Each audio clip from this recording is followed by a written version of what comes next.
Hi, I'm Fred Boskus. Hey, Jesse Moore, Pickett Street Properties. We like to use these videos to talk about different lien holders and what short sellers might expect from their lien holder if they were to consider a short sale.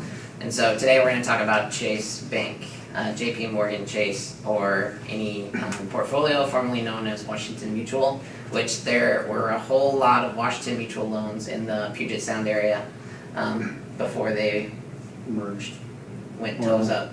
Yeah, that's true. I'm being polite.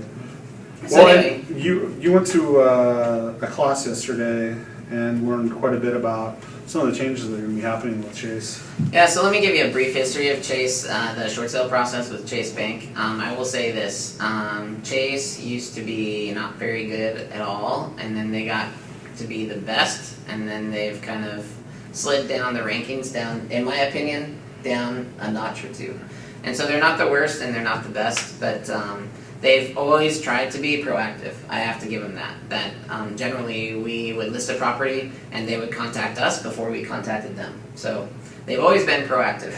And I had an opportunity to go down to a training program, invite-only training program in SeaTac this week, where they unveiled their new short sale program.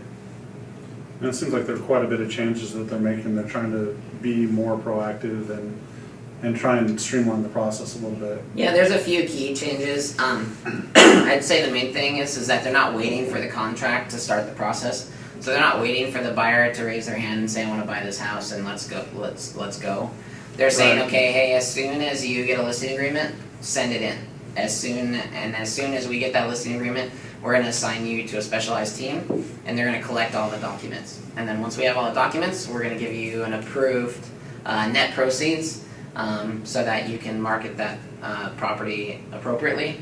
And then once you have an offer, so what they're doing is they're accelerating some of these time frames that generally only start once we get an offer. Right. Now, I have my concerns with these types of processes, mainly based on valuations, mainly based on how the bank values the property and then how that affects the negotiations of an eventual offer.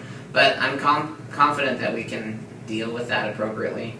Well, I think one of the things is the fact that as part of the process, they want to know what's changing so that they can realize, okay, if our value came in too high and they're seeing what's happening with the competition, that they can hopefully make adjustments.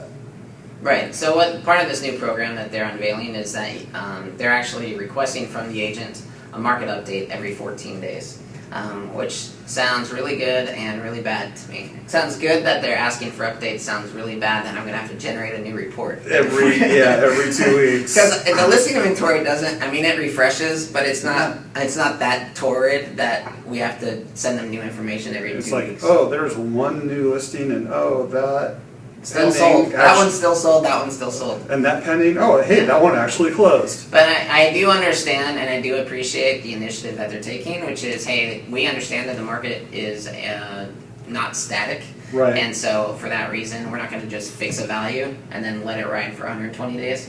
We're going to assess the value on an ongoing basis every 14 days. Well, and I think the fact that they're looking at pre-approved net proceeds really helps eliminate some of the guesswork, that we know what we're looking at in terms of what we can negotiate with a potential buyer.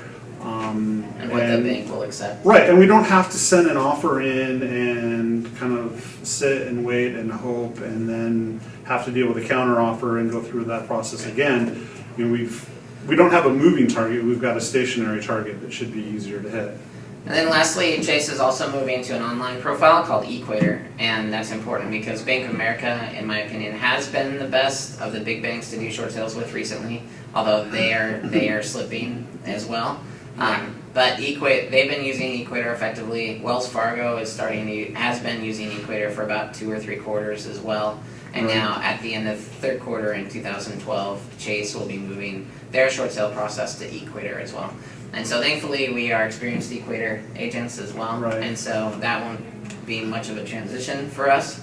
So I just want to express that if you have a loan that's serviced by Chase in the Puget Sound area, that we have a greater understanding than most agents of what these new changes are, and we're happy to sit down with you and go over what a Chase short sale looks like.